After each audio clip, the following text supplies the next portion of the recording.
So we're working on the phase 2 version of the 700-bed residential hall, which is has been named Venom Landing. It consists of 700 beds, 350 rooms, double occupancy. That facility is, we just finished the vertical construction. Right now we're doing all of the mechanical, electrical, plumbing rough ends.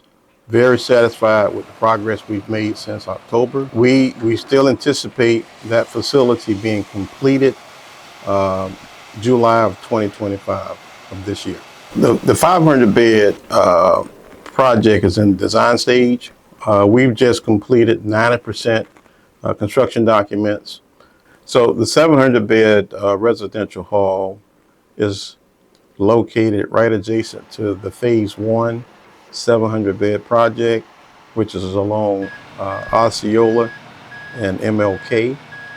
The 500 bed residential hall, which is a traditional dormitory or traditional residential hall, will be located at the intersection of Althea Gibson and Shooty Perkins Way. And then the 800 bed apartment complex will be located at the old Palmetto North site, which is down off of Palmetto Street and Adams Street. The first phase is replacement beds. Remember, we tore down Truth Hall, Gibbs Hall, we tore down Paddyfoote, McGuinn, Diamond, Wheatley, and Truth. And so we have to replace those beds, and the governor, along with the board of governors, were gracious enough to allow us to seek funding through HBCU Finance to start that phase. It started with Paddyfoote Village now that replaced Paddyfoote that was located in the same location. The next phase was the 700 bed that we completed several years ago.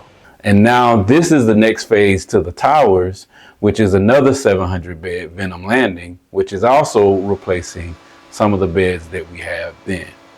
Currently, we have approximately 2,600 bed spaces for approximately 10,000 students, which is not a great ratio when you think about student success.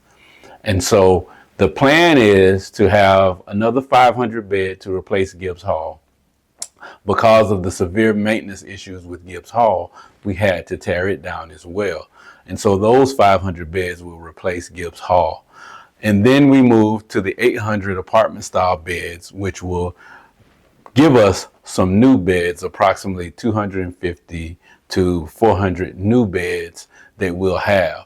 But part of those are still replacement beds. So what we're doing is merely replacing the beds that we've had to tear down, but also increase our students' likability for the residence halls by infusing technology, more similar space, more updated space, more living and learning communities that can be on campus to help with our retention, progression, and graduation of students. But they also help with the recruitment of students because students want state-of-the-art facilities.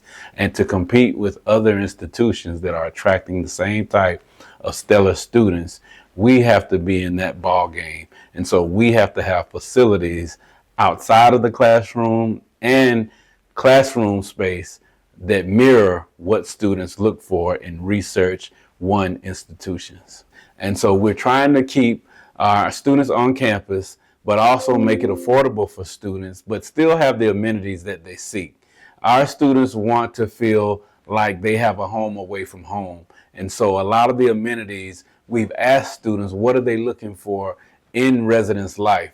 Not only from where they live, but the type of programming that they look for. Our facilities are close and adjacent to the recreation center. A lot of students like to participate in the recreation center. That's the most busiest place on campus for us that see the most students throughout the year.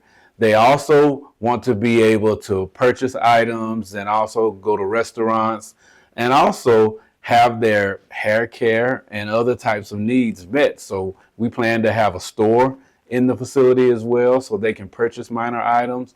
But we've talked with students about what they're looking for and what they want in a facility of this stature when we look to our residence halls.